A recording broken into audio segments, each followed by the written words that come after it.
আপনি আমাদের মান সম্মানে এভাবে ডুবাইন না। বাবা, তুই আবার মান সম্মান চিন্তা করে করতে লাগলি? তোমার যদি অতই মান সম্মান চিন্তা থাকতো তাহলে গ্রামের লোক কাপড় বলার আগেই বিয়ে করে ফেলতি। ছাড়া শোনা ঘরে। বাবা, আমি তো পাচ্ছি।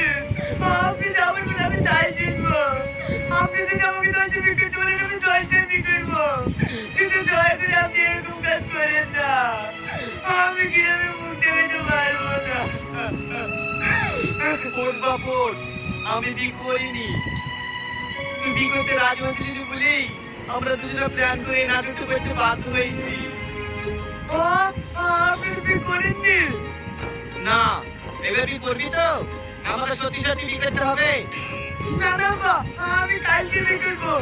ঘটক, তুমি মেয়ে দেখো। তুই না